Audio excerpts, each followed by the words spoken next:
विद्यार्थी मित्र हो, वारू सोनवणे यांची गोधडी ही कविता आपण गेल्या तासाला बघितलेली आहे. आता आपण त्यांची चळवळ ही कविता आपण बघणार आहोत. खरं तर चळवळ ही कुणाची असते, तर ज्याच्यावरती अन्याय झालेला असतो ते अन्यायाला वाचा फोडण्यासाठी एकत्रित येऊन त्या गोष्टीविरुद्ध जे उठाव करतात त्याला चळवळ असं म्हणायचं. त्यामध्ये स्वतःच्या न्याय हक्कासाठी ही चळवळ असते. मात्र ही चळवळ म्हणजे जत्रा किंवा नदीला आलेला पूर नाही, सतत विकसित होत जाणारा प्रवाह आहे. चळवळ ही माणुसकीचा मूलभूत गाभाभूत घटक आहे आणि मानवतेच्या प्रस्थापनेसाठी अखंड कार्यरत असणाऱ्या चळवळींना आणि त्याच्या कार्यकर्त्यांना विरोध करणारे, त्यांना वेगवेगळ्या माध्यमातून अडथळे आणणारे घटक समाजामध्ये भरपूर आहेत. आणि म्हणून समाजामधली जी विषम व्यवस्था आहे, मग ती जातीची असेल, ती आर्थिक असेल, ती सामाजिक असेल, ती राजकीय असेल, ह्या सगळ्या ज्या काही बाबतीतली जी काही विषमता आहे, या विषम व्यवस्थेला कुठंतरी एक चांगली दिशा द्यावी आणि विषमता नष्ट व्हावी म्हणून अनेक सामाजिक कार्यकर्ते अनेक चळवळी उभ्या करतात. मग त्यामध्ये दलित चळवळ आहे, आदिवासी चळवळ आहे, स्त्रीवादी चळवळ आहे, आता मराठा आरक्षणाची चळवळ सुरू आहे. तर अशा अनेक चळवळी या ठिकाणी आपल्याला पाहायला मिळतात. म्हणजे ज्यांच्यावरती अन्याय होतो तीच माणसं चळवळीत, म्हणजे साधं आपल्या ग्रामीण भाषेमध्ये जर बोलायचं झालं तर ज्याचं जळतं त्यालाच कळतं. म्हणजे जातीयता काय असते किंवा आरक्षण काय असतं आणि आरक्षण का गरजेचं आहे ते आताचे जे काही चालू आहे त्यातनं तुम्हाला कळून येईल. नाहीतर याच्यापूर्वी आरक्षण म्हणजे काही लोकांना म्हणायचे की तुम्ही सरकारचे जावईच आहात, असं मागासवर्गीयांना काही लोक म्हणायचे. तर या सगळ्या गोष्टी ज्यावेळी आपण बघतो त्यावेळेला आज जी चळवळीचं, आज जी काही आरक्षणाचं महत्त्व आहे ते काही लोकांना पटलेलं आहे म्हणून ते आज आरक्षण मागायला आहेत. काय खोटं आणि काही वाईट नाही.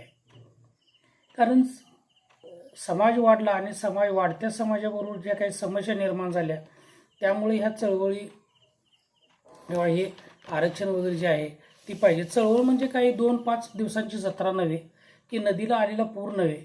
चळवळ म्हणजे माणुसकीचा गाभा सतत विकसित होत जाणारा प्रवाह आहे. चळवळ कधी बंद पडत नाही. आज चळवळ चालू आहे, ती बंद पडली तर दुसरी चळवळ चालूच असते. चळवळ नावाची गोष्ट बंदच पडत नाही. म्हणजे कुठली ना कुठली, स्त्रियांवर अन्याय झाला स्त्रीवादी चळवळ, दलितांवर अन्याय झाला दलित चळवळ, आदिवासींवर अन्याय झाला आदिवासी चळवळ, ग्रामीण चळवळ, काय म्हणजे जात निहाय चळवळी सुरू झाल्या. कारण ज्यांचं जळतं त्याला कळतं असं मी मगाशी म्हटलं आहे. त्या पद्धतीनं प्रत्येकजण आपल्या समस्या समाजासमोर किंवा या देशासमोर मांडण्याचा प्रयत्न करतो आणि म्हणून ती चळवळ उभी करत असतो. आणि म्हणून म्हटलं आहे की 1-2 दिवसाची 4-5 दिवसाची जत्रा नाही. कारण चळवळीला माणसं असतात, एका माणसानं चळवळ उभी करता येत नाही. चळवळीसाठी अनेक माणसं असतात, पाहिजे असतात. आणि म्हणून चळवळ म्हणजे माणुसकीचा गाभा आहे. माणसाला माणुसकी मिळवून देण्यासाठी, त्याला न्याय हक मिळवून देण्यासाठीचा जो काही एक भाग आहे ती म्हणजे चळवळ आहे. आणि ती सतत विकसित होत जाणार आहे, थांबणारी नाही.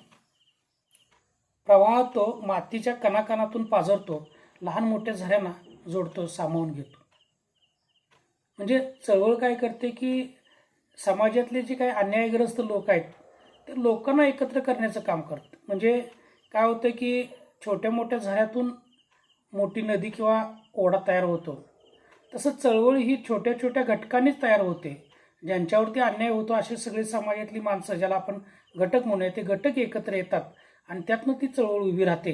आणि म्हणून इथं त्यांनी म्हटलं आहे की लहान मोठ्या झऱ्यांना जोडून सामावून घेतो. हा तो प्रवाह जो थांबत नाही, दगड टाकून अडवले तरी अडत नाही, वळणे घेत खडक थट्टाने फोडत, असमानतेतून वाट काढत समतोल महासागराकडे गतिमान होत असतो. आता चळवळ ही कुणाच्या स्वार्थासाठी केलेली नसते. ही सामाजिक एक संघटना उभी होते आणि त्यातून समाजाच्या हितासाठी किंवा एखाद्या जातीवर म्हणूया आता थोडक्यात, तर त्याच्यावर अन्याय होत असला तर त्या जातीच्या न्याय हक्कासाठी किंवा एखाद्या स्त्रियांच्यावरती अन्याय होत असला तर अखिल स्त्रीच्या न्याय हक्कासाठी ही चळवळ उभी केली जाते. त्यामुळे एकदा जर चळवळ उभी राहिली तर तिला दगडगोटे टाकून जसा बांध प्रवाहात पाण्याचा थांबत नाही तसं हे थांबत नाही, कारण त्यात विचारधारा फार महत्त्वाच्या असतात. आणि म्हणून अनेक समाजामध्ये समाजकंटक असतात की ते समाजाला तेच नाडवतात आणि चळवळी फोडायला सुद्धा तेच बघतात. आज राजकारण घराघरांमध्ये, घरात, दारात, गल्लीत इतकं वाढलेलं आहे की घरातले दोन भाऊ एकत्र नाहीत. राजकारणाने घरं फोडायचं काम केलं, हे सत्य आहे. कारण त्या विरोधात काही चळवळी उभा राहिल्या. आज आमच्याकडे पर्यावरणाची चळवळ उभा राहिली. देश वाचवा, पर्यावरण वाचवा, देश वाचवा अशी चळवळ उभी राहिली. का उभी राहिली? तर आपण जर पर्यावरणाला जर जर व्यवस्थित ठेवलं नाही तर आजचे जे काही रोगराईच्या समस्या यायला ते त्यामुळेच यायला लागलेले आहेत. आणि म्हणून या ठिकाणी एखादी चळवळ उभी राहिली तर त्या चळवळीला तुम्ही एका संघटनेला जर चळवळीचं रूप आलं तर तुम्ही किती जरी बांध घातले तर ती चळवळ ती थांबत नाही, ती गतिमानच होत जाते. अरे भल्या माणसात तेवढाच त्याला ध्यास असतो, तेवढाच त्याला ध्यास असतो. आणि मग कवी म्हणतात, अरे भल्या माणसा, त्या माणसाला एकच ध्यास असतो की समाजसेवा आणि समाजाचा उद्धार होणं.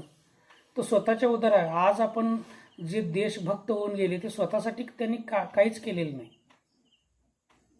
आणि मग या सगळ्या गोष्टी आपण बघत जातो. फुले शाहू आंबेडकर घ्या, टिळक घ्या, गांधी घ्या, आणखी आहे असे बरेचसे जे नेताजी सुभाषचंद्र बोस, सावरकर वगैरे आपण भली नावं घेतो.